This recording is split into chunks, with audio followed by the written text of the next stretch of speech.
Listen, just one more thing. Hello there. Welcome to my review of episode 5 of season 5 of Columbo. Now You See Him. First broadcast on the 29th of February 1976 on NBC. It was written by Michael Sloan. Sloan was born on the 14th of October 1946 in New York. His family was involved with Broadway and he first attempted a career as an actor before getting his big break writing this episode of Columbo. He would go on to write for Quincy M.E., McCloud, Battlestar Galactica and BJ and the Bear before creating the series The Equalizer with Edward Woodward, which recently received a big screen adaptation with Denzel Washington and a sequel, as well as an unrelated TV series with Queen Latifah. He is married to actress Melissa Sue Anderson and they live in Canada where they became citizens in 2007. He is 75. The episode was directed by returning director Harvey Hart.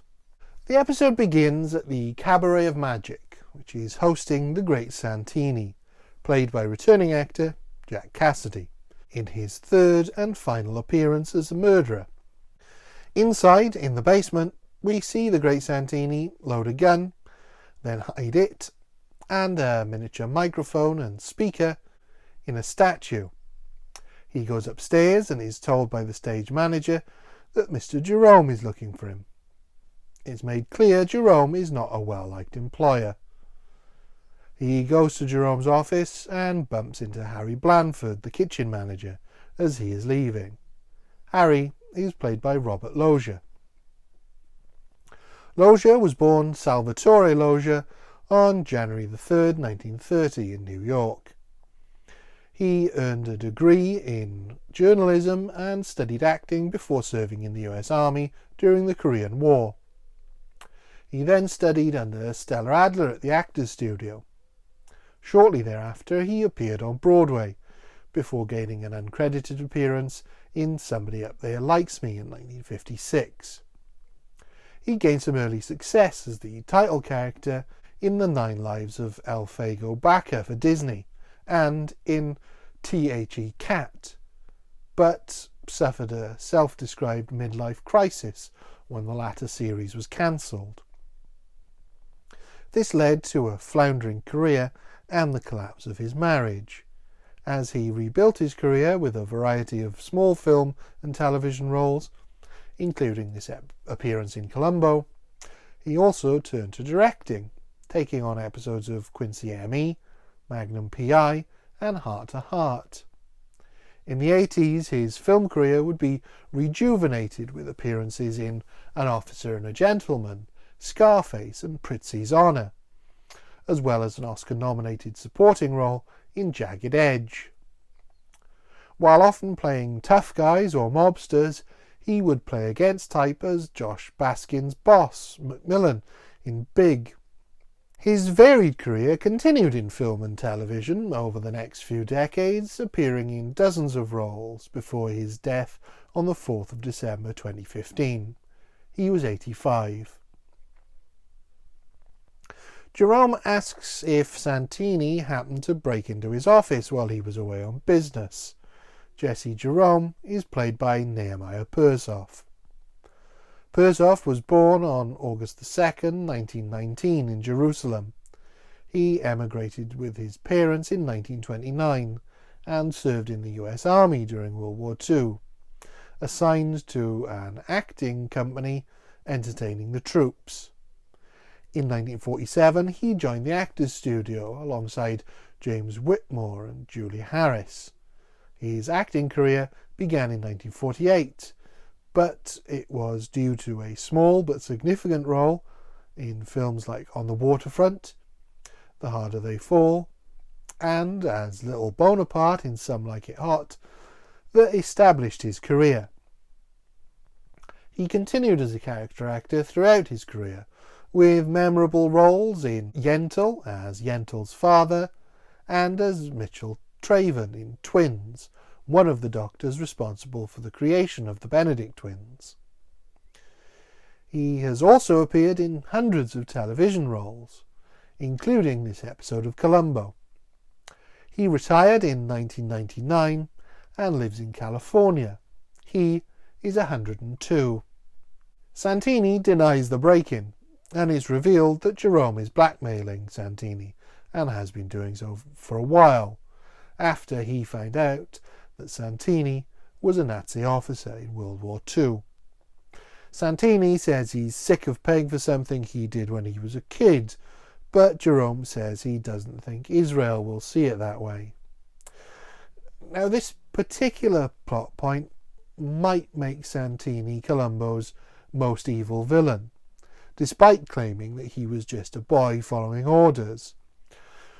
What troubles me slightly is that Jerome appears to be a Jewish character. He's certainly played by a Jewish actor.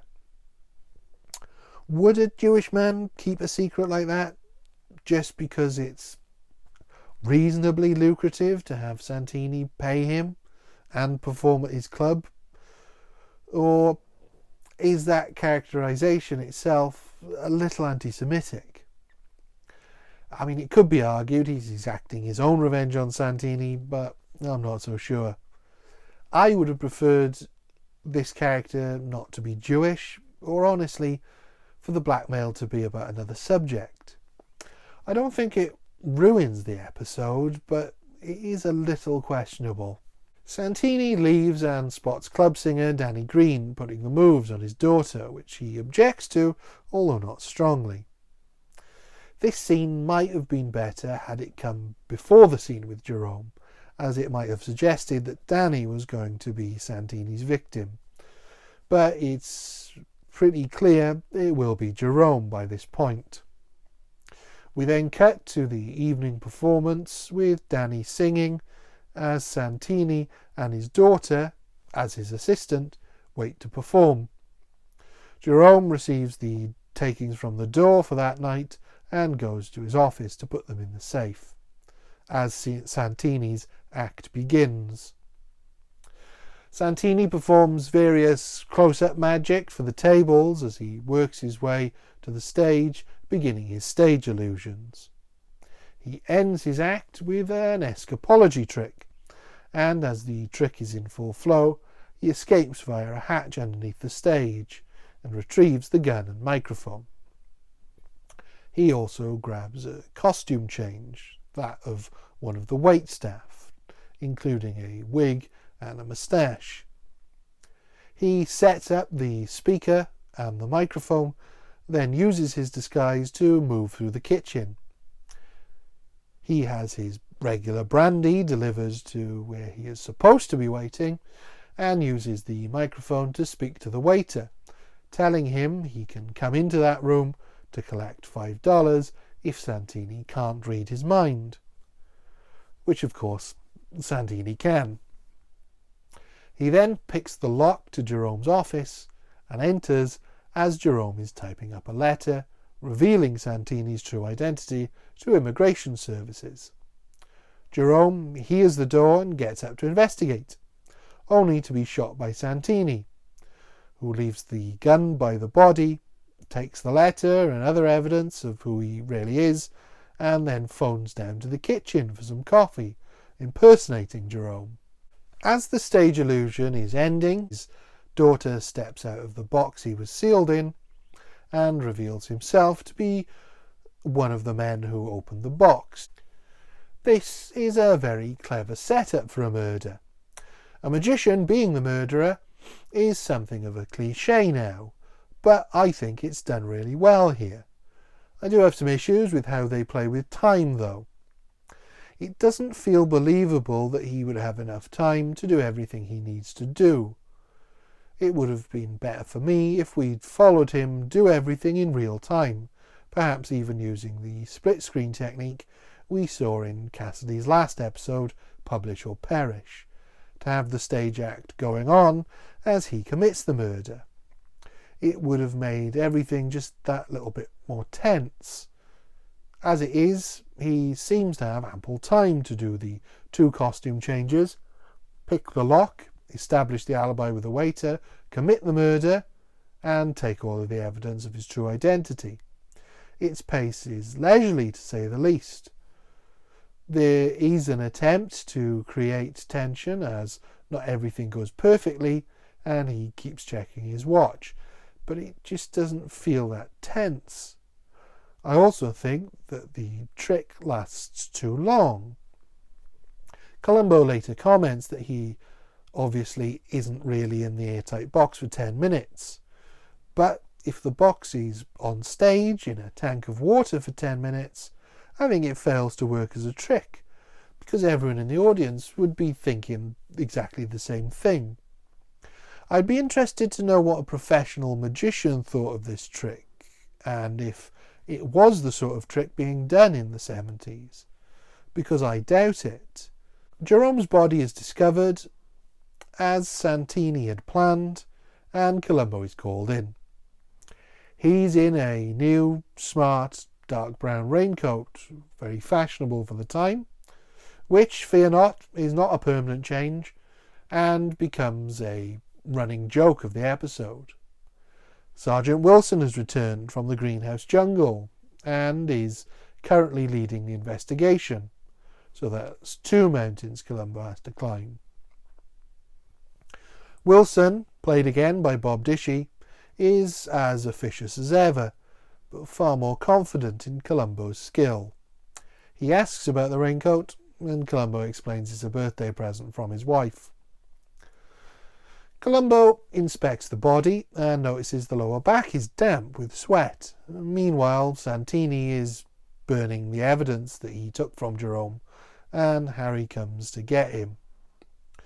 Columbo is confused about the chain of events. He reasons the body is too far from the door for Jerome to have opened the door to his killer, and that the motive wasn't robbery as no money has been taken.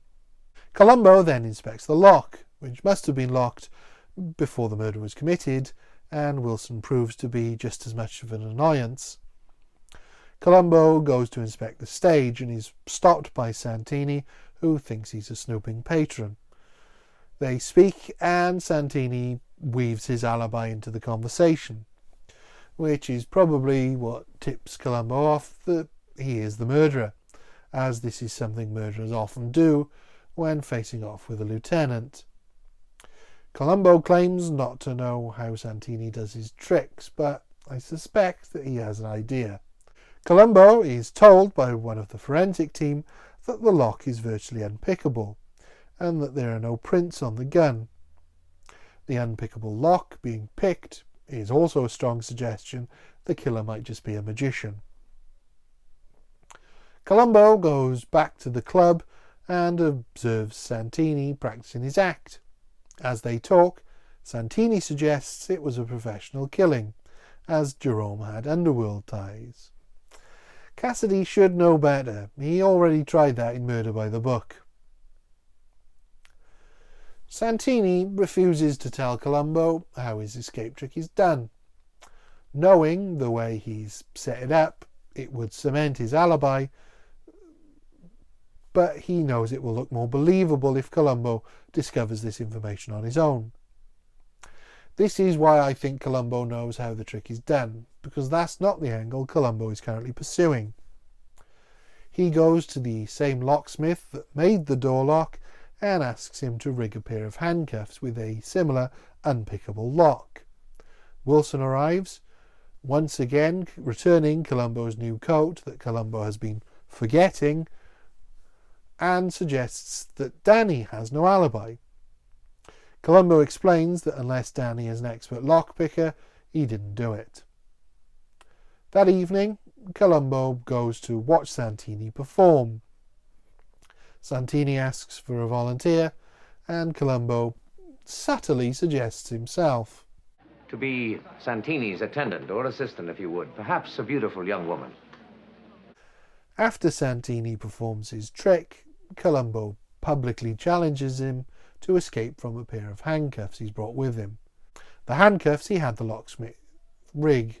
After the initial surprise of how tricky it is, Santini manages, and Columbo is certain that he has his man, and lets Santini know it. I knew you could do it.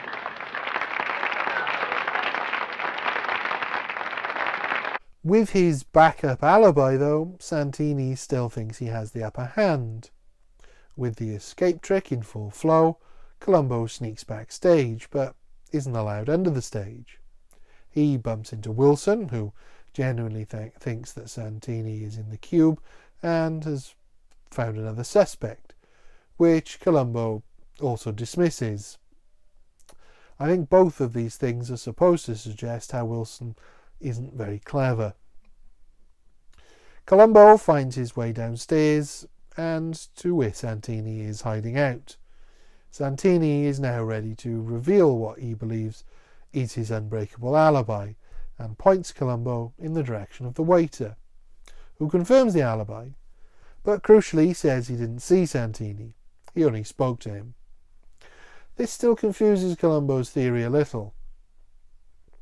Columbo goes to a magic shop and speaks to the owner, who helpfully explains how mentalists often use microphones and speakers, which is exactly what Columbo wanted to hear. He then goes to see a man who was at the shows and knows Santini from many years ago, back when he had a German accent, and finds out he can impersonate anyone.